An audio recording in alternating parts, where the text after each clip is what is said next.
Ha, ko'raman ki ha. Nasıl do'stlar bo'ladi? Qolgan narsalaring bo'ldimi? Słuchaj, Jolan'ın zapytat mektubu. Onun tablosida shu bizga sertifikat kerak. Ha.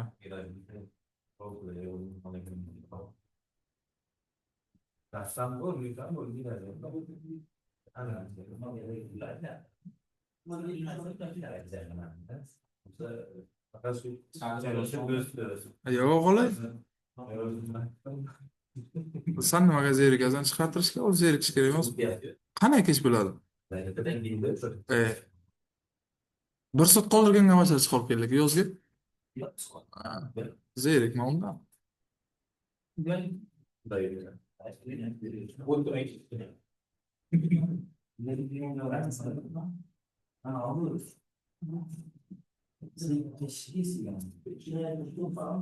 Tamam. Qanaqa ro'yxat?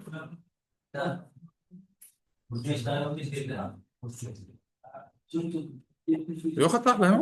Mummi?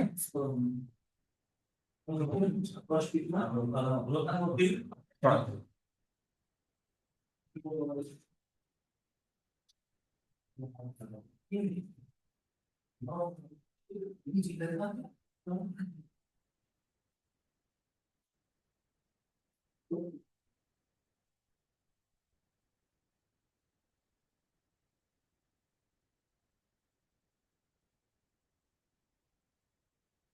Ovozim boryaptimi? Yaxshimi chiqadi? Qolganlar ham Ha, salom. tezroq kirsin. Hozir gruppaga yozyapmiz. Yozib nima qiling, boshlaylik. Bilamish.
Right.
Ustalar nima edi?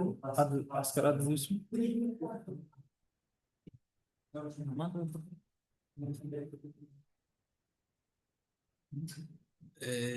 Tamam.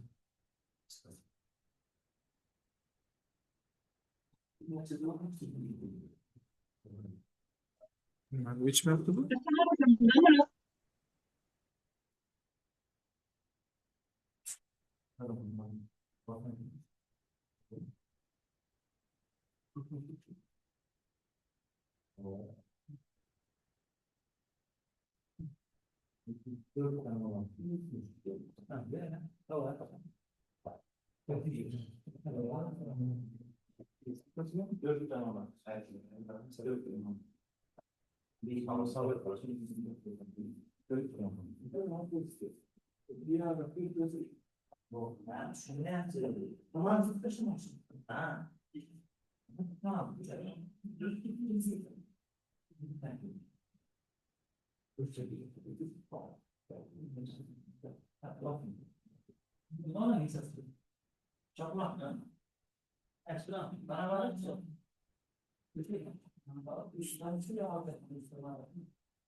Assalomu alaykum, hurmatli talabalar.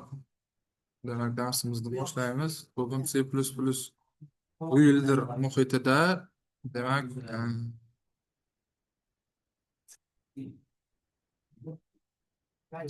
o'tishimiz kerak.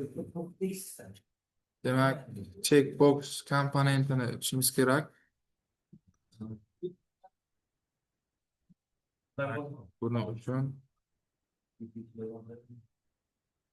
bizga kerak bo'ladi, demak, C++ builderni ochib olamiz. O'zim sizlarga nimani yoqaman? Ekranni demonstratsiyani yoqaman. Word ko'rinyaptimi hammaga? Demak,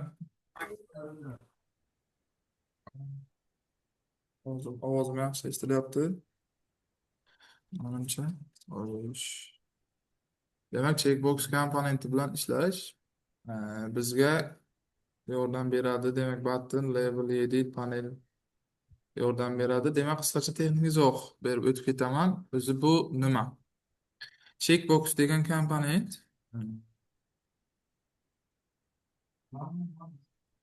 builder ko'rinyaptimi hammaga? Ko'rinyapti. Qaranglar, demak, standart komponentlar to'plamida turibmiz baribir. Biz tugatganimizcha yo'q. Demak, ushbu ko'rinishda ega bo'lgan komponent checkbox komponent hisoblanadi. Faqat sizlarda u X, ya'ni katta bitishka belgisi yoki galochka belgisi emas. Hozir bir daqiqa. Galochka belgisi emas. X nimada turadi? Ko'rinishda turadi.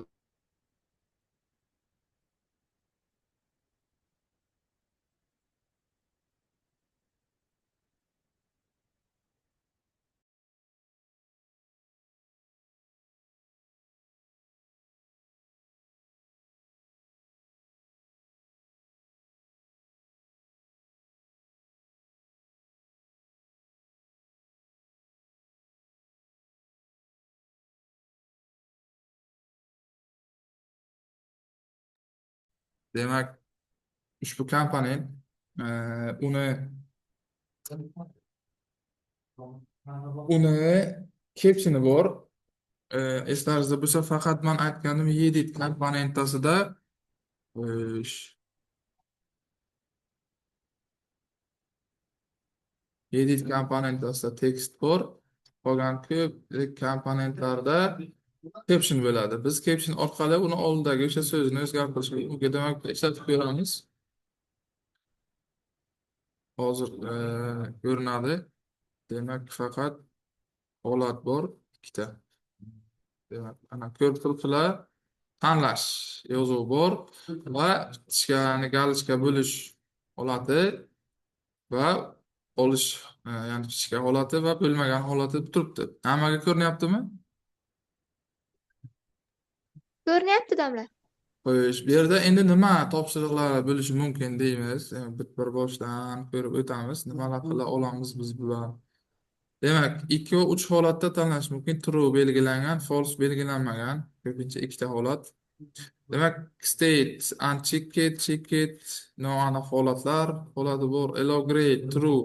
O'sha uchinchi kulrang noaniq holatga o'tish belgisi. Demak, caption yonidagi matn enabled faollik yoki bloklash, ya'ni enabledda faol yoki faol bo'lmagan holatlarni ko'rish mumkin. Visible'da ko'rinish holatlari bo'lishi mumkin.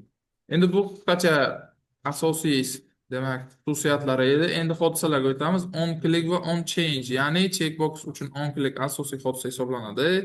Foydalanuvchi bosganda yoki checkit dastur o'zgarganda ishlaydi. On change demak kamroq ishlatiladi. On click ekvivalent hisoblanadi deyapti. Ya'ni biz on click holatini ko'tamiz. Ya'ni on click bosilsa galichka bo'lgan holatda o'tamiz.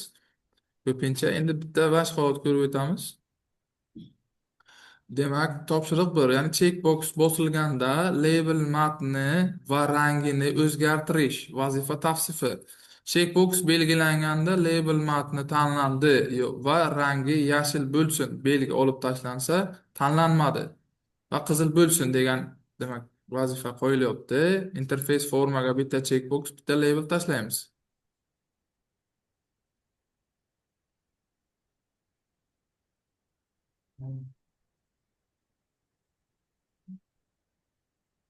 Domla dastur ko'rinmadi. Hozir. Demak, endi ko'rindimi? Ko'rindi. Demak, label tashladim. Label tashlagan paytimda endi mana tanlash holatida u rang berib turli so'zlarga o'zgarish kerak.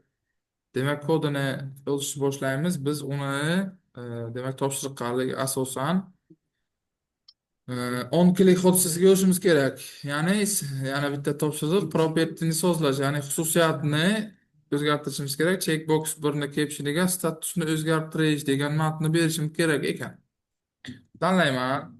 Captiondan buni o'chirib qo'yaman-da, statusni o'zgartirishni yozdim. Buni ozgina cho'zaman.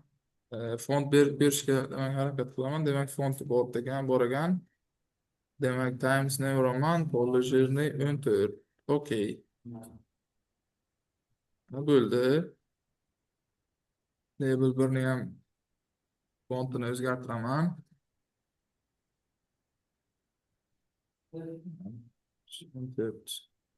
Bo'ldi. Endi qarang. Checkboxning on click fotosasiga kod kelyapti. Kodni shunday olib tashlayman.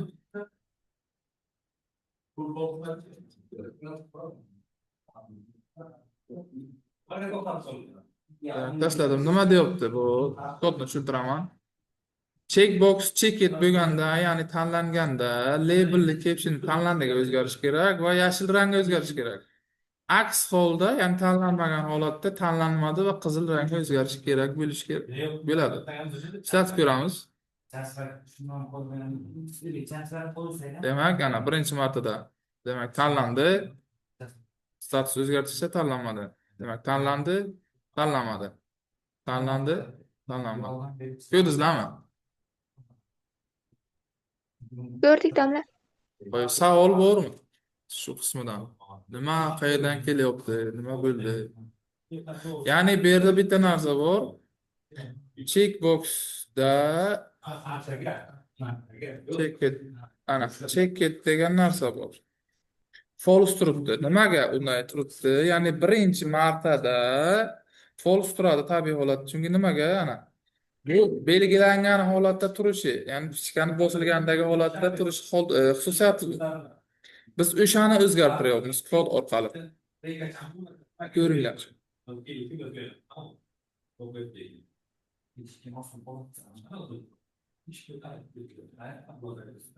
Savol bormi? Savol bo'lsa beringlar. Yo, tushunarli bo'ldi.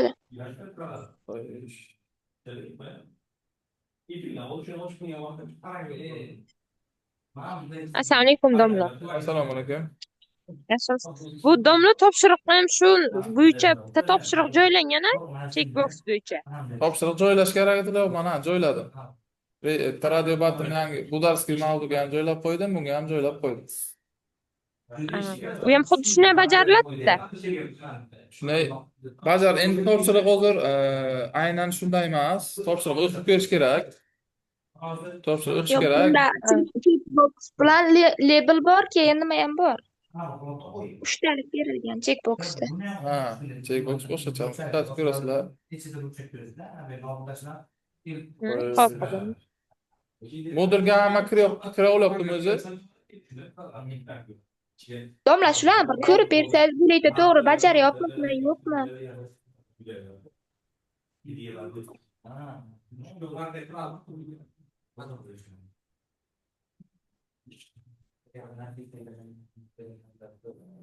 Uni ko'raman, aytaman. Endi u baho bilan bog'liqligi uchun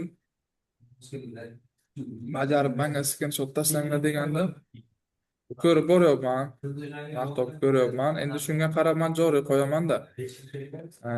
Savol tushunmagan joylaringiz bo'lsa bemalol darsdan keyin ham o'zimga murojaat qilsangiz mumkin. Domla, assalomu alaykum. Assalomu alaykum. If else o'rniga boshqa qanday usul bilan yozish mumkin hozir qo'ygan dasturga? Xo'sh, hozir endi bu yerda aynan taklif qilinmaydi. If else joyiga switch case ni qo'ysak bo'ladi. Jatof o'tganlar yo'llash bilan darsga switch case ni tanlash operatorini, lekin bu yerda o'zi ikkita shart bor-da. Bitta aynan shart bor, uni teskarisi bor. Shuni o'zi uchun if bilan else qo'yibman. Yana bu yerda xususiyat nima bor? Xususiyat, ya'ni checket bo'lganda, ya'ni bosilganda ana bu narsaga o'zgarilsin. Bosilmagan holatda esa tamom. Bu teskarisi aniq bosilmagan holat, shuning uchun else yozilyapti. Bitta kelingan. Bu Caption xususiyatlari nima vazifani bajaradi? Caption. Siz oldin darsga kirgansizmi? Yo'q, men kira olmadim-da ko'pdan beri. Birinchi marta kiryapsizmi? Men shunday desam bo'ladi. Ha, bu narsani oldin hamma komponent uchun o'tganman. Bu komponentni tushuntiraman. Demak, biz shu semestrdan boshlab kompyuterga ilovalar yaratish qismini boshlaganmiz. Demak, biz bundan keyin faqat ilovalar kompyuter uchun, ya'ni Windows, ko'pincha Windows operatsion tizimi uchun ilovalar yaratamiz. Ya'ni u endi faqat qora o'yna emas, o'tgan agar semestrga kirgan bo'lsangiz darsga faqat qora o'yna emasda, endi u vizual ko'rinishda biror exe formatda, ya'ni kompyuterda ishlaydigan, kompyuterdan boshqa joyga ishlamaydigan ilovalarni yaratishni ko'rib o'tyapmiz. Endi ular ilova yaratish davomida biz birinchi navbatda ikkita qismga bo'linadi bu. Vizual ko'rinishni yaratish va uni orqa qismiga kod yozish. ikkita qism bor. Endi o'sha qismlarga yana asosiy narsalardan biri har bitta komponentni ikkita asosiy narsasi bor. Birligi, ya'ni xususiyatlari bor va hodisalari bor. Xo'sh, C++ builderda va boshqa shunga o'xshagan dasturiy muhitlarda ko'pincha e, biror bir hodisaga asosan ikkinchi bir komponentni, ya'ni bir komponentni hodisasiga asosan ikkinchi komponentni xususiyatini o'zgartirish haqida ko'pincha gap boriladi-da. Ko'p holatlarda shunaqa holat keladi. Demak, properties xususiyat, events hodisa. Biz ham hozir demak mana har bitta dars davomida birinchi navbatda komponentni tanishtirib o'taman. Keyin undagi xususiyatlar bo'yicha, keraklilar bo'yicha. Komponentda ko'rsatgan shu matnlarni o'rnatish o'zi Ya, endi aynan matn emas. Faqat matn bilan ishlaydigan emas. Tugma bilan ishladik. Statik matn, dinamik matnlar bilan ishladik. Katta hajmdagi matnlar bilan ishlaydigan joy nimamiz keladi. Panel degan komponent bor, u bilan ishladik. Ko'pincha lekin matn orqali, matn o'sha nimadagi demak matn orqali ishlaydigan, o'sha matn bilan ishlaydigan komponentlarni o'tyapmiz. Edit bilan, dinamik bilan ishladik o'tgan dars. Demak, hodisa o'sha bosilganda ko'pincha hodisa nima komponentdan kelib chiqqan holatda aytib nima qilinadi, tushuntiriladi. Hozir bu komponentda demak checkbox komponentida checkit o'sha xususiyati, ya'ni checkit xususiyati bo'lganda u bitta hodisa asoslanadi, ya'ni klik hodisasiga asoslanadi. Klik bo'lgandan keyin u checkit bo'ladi, ko'rgan bo'lsalarsiz. Biz lekin on klikda o'shani checkit bo'lganiga qarab turib shart asosan tekshirdik va labellarni rangladik va yozib berdik. Aks holda ham xuddi shunday bo'ldi. Demak, davom ettiramiz. Ikkinchi topshiriq o'tamiz. Demak, ko'rsat yashir funksiyasi visible degan xususiyat orqali qilinadi. Demak, checkbox yordamida parol kiritish maydonini edit ko'rsatish yoki yashirish kerak bo'lyapti. Demak, interfeys yaratishda bitta checkbox, bitta edit kerak bo'ladi. Demak, bitta edit tashlayman. Bu yerda yana bitta checkboxni olib tashlayman. Checkboxni olib tashlayman. Editni, demak, hozir aytganimdek tekstini o'chirib qo'yamiz. Bo'ldi. Demak, nima deyapti? Checkboxni caption'iga parol maydonini ko'rsat degan yozuv kerak ekan. Demak, buni kattalashtiraman. Xo'sh. Endi edit 1ni visible'ni false dastlab yashirish ko'rinishda keltirish kerak ekan. Buni o'chirib qo'yaman. Demak, aytilyapti. Checkboxni on klik hodisasiga editni visible bo'lishi kerak, teng bo'lishi kerak. Checkbox checkit bo'lganda. Demak, buni olaman. Shu kodiga tashlayman. Demak, checkboxni eventsdan on klik edimi? Klikida. Demak, tashlayman. Kodni ishlatib ko'ramiz. Ko'rib turganlaringizda edit yo'q. Demak, parol maydonini hozir saqlash kerak emas. Checkbox bir check edi. 2 bo'ladi, u 2 bo'ladi aytgancha. Bu 2 bo'ladi chunki checkbox 1 bor. 2 check edida edit 1ni visible bo'lishi kerak.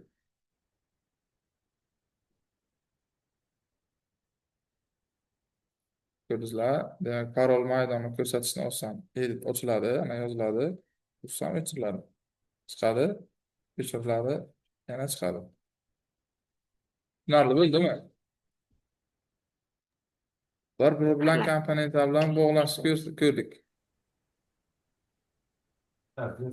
Endi keyingi topshiriq.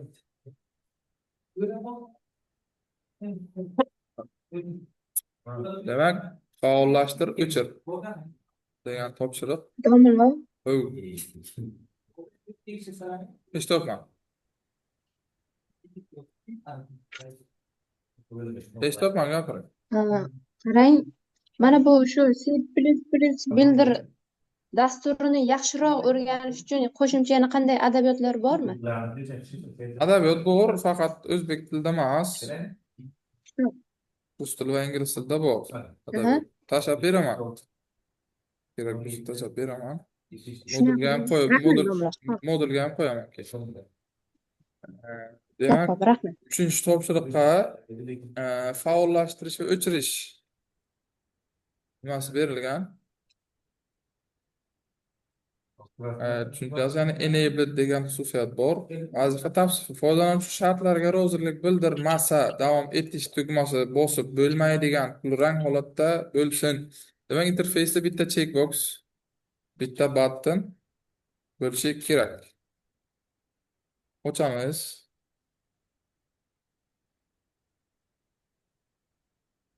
Bitta iloji bor, tozalab tashlayman.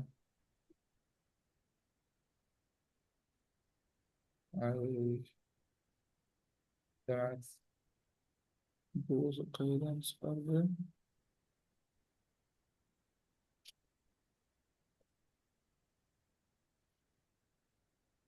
Demak, bitta checkbox va button. Demak, o'qiymiz endi. Bitta button. So'zlar checkboxni captioniga shartlarga roziman degan yozuv kerak ekan.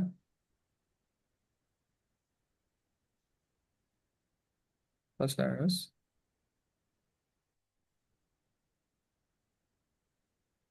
Demak, buttonda davom etish degan yozuv bor ekan. Tashladim. Demak, button 1ni enabled'ini false qilib qo'y degan narsani aytyapti. Demak, kelamiz. Domla o'zi eshittirmay qoldi. Ovozim bormayaptimi? Hali. Boryaptimi ovozim?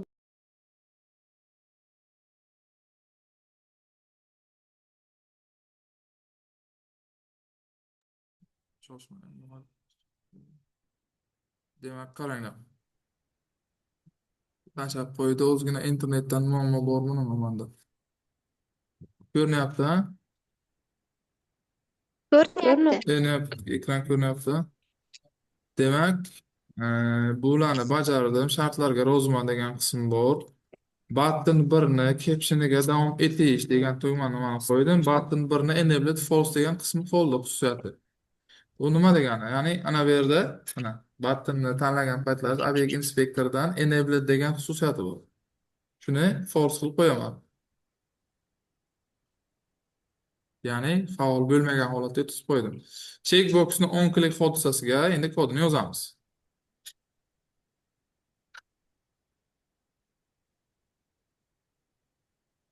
Demak, eventsga o'tamiz.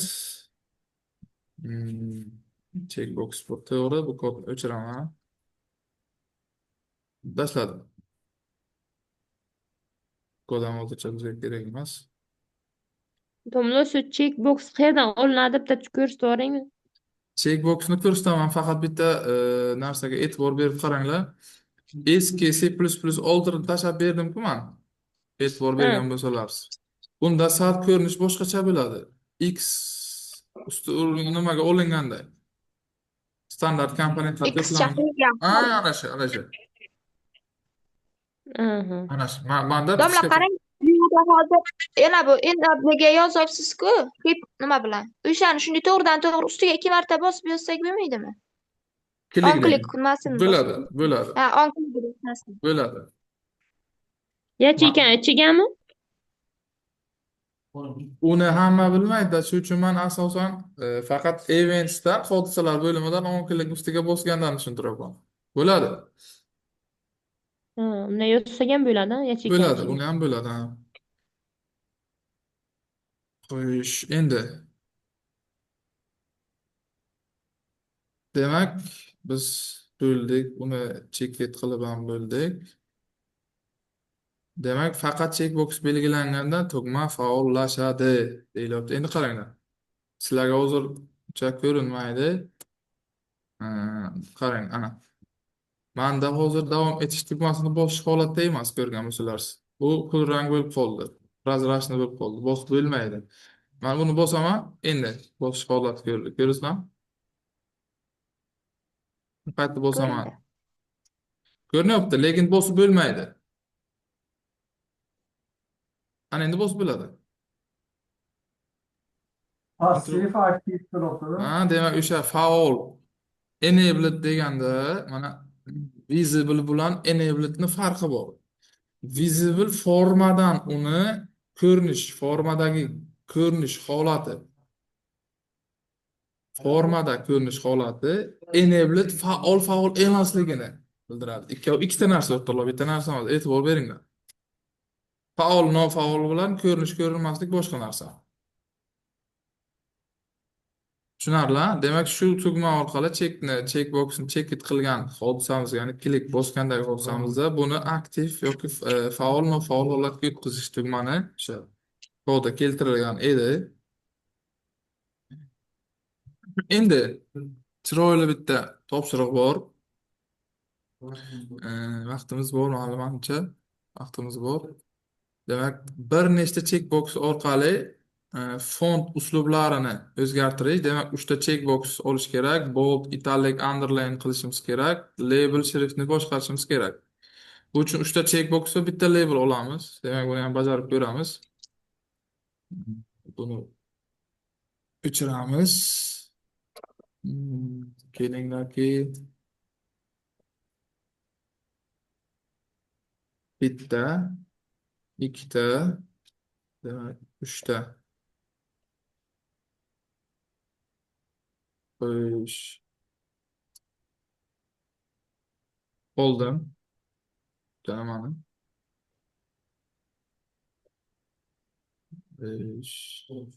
Endi bunga yozishim kerak. Bold, italic, underline yozishim kerak. Demak, yozaman.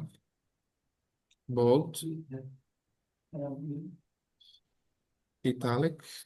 Bilasizlar nimaligini? Bu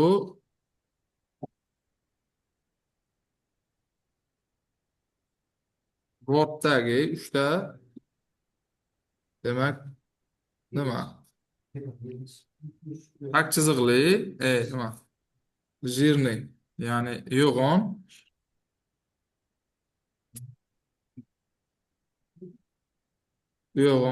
Kursiv holatda 45 gradusda va tak chiziqli yozuvlarni hozir qilishdagi yozuvlar keltirilgan. Xuddi shunday yoziladi. Endi aytyapti. Bitta label kerak. Mayli, label fontini kattalashtirib qo'yaman.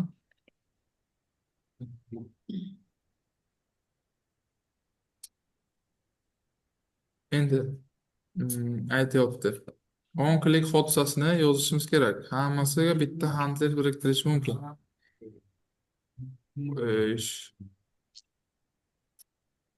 Da yoki object inspektorda.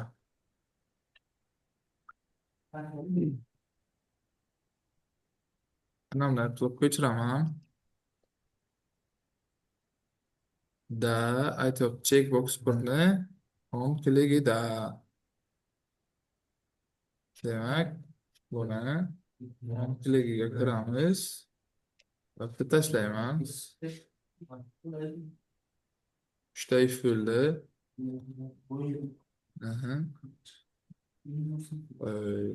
Bitta ishlatamiz. Xatolik keldi. Demak, style, checkit style. Nimaga xatolik berdi kodda? Tepadagi kod qolib ketibdi.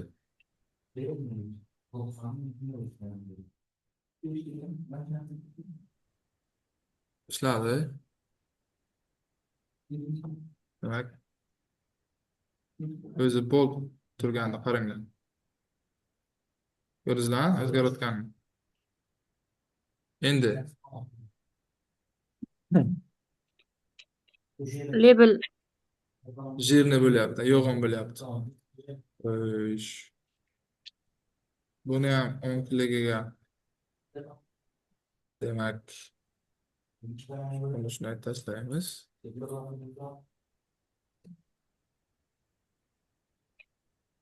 Buni birini o'chiramiz. Uchini ham o'chiramiz. Demak, italikda ham 10 kunligiga Shunda domla bu kodlarni hammasi tez testga Uchalasini ham kodi bir xil bo'ladimi? har xil bo'ladi. Qaranglar, mana FS italic, FS underline turibdi. Bu kerak emas bo'ladi aytamiz. Ishlatib ko'ramiz. Mana italikda boshqa, underline'da boshqa, botda boshqa. Ko'rdingizlarmi?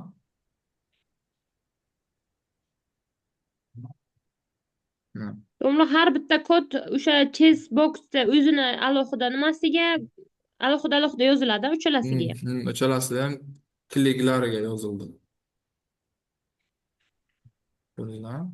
Ha, bu narsa qolib ketmasin. Ha, kliklariga. Bu narsa qolib ketmasin.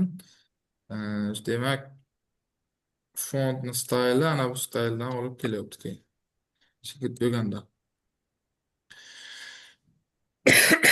Savol yo'qmi? Mana tushunarli bo'ldimi? Tushunarli. Xo'sh.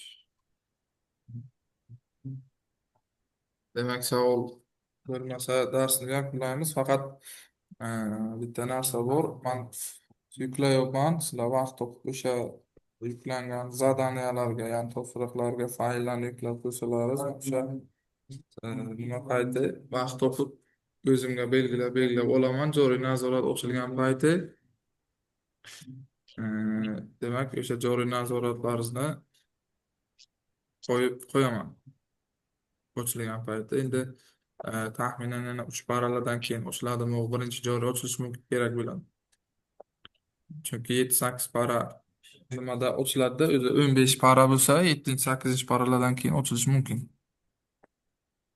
Yani ikkinchi joriy ochiladi, keyin shu bilan oraliqlarni olib yakuniy nazoratga kelasizlar.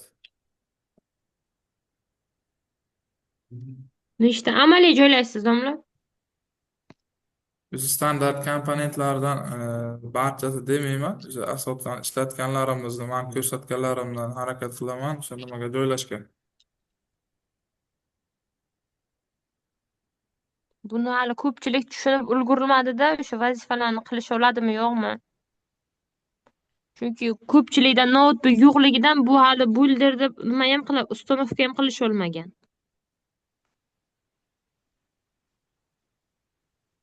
Notebook masalasini muammo qilish qanchalik to'g'ri endi barchamiz bilamiz, masofaviy o'qishimizni bilamiz. Ikkinchi bir semestr tugatib keldingizlar.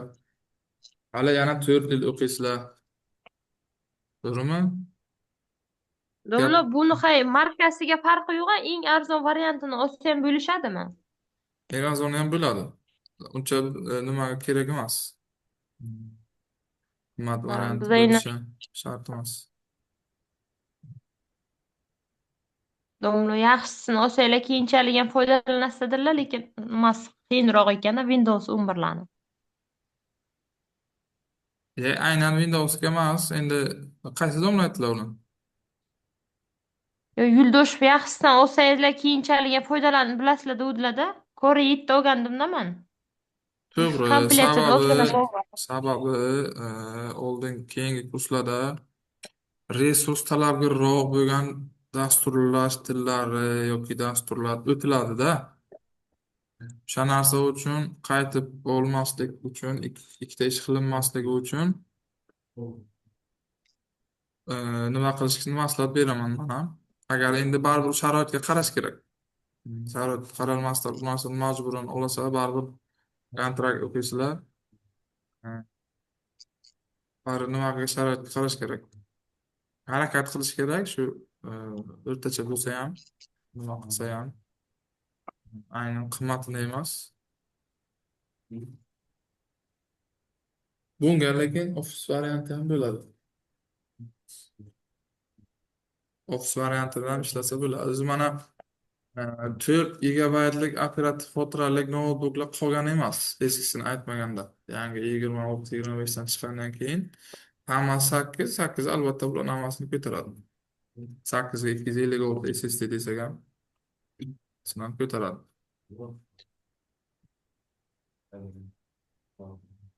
Savol bormi? Qo'shimcha taklif mavzu bo'yicha. Savol yo'q. Domla o'z guruhga bitta skrinshot tashladimda, Chessbook o'shami bitta ko'rib bering. Hozir. Checkbox ha? Checkbox Ha. shu. Xuddi shu. Ana Xuddi shu. qarasalaringiz, buttondan keyin, buttonda OK turibdi-ku. Mana. Buni X tugma ekanda bu. X tugma sizlarda. Xuddi shunday narsa.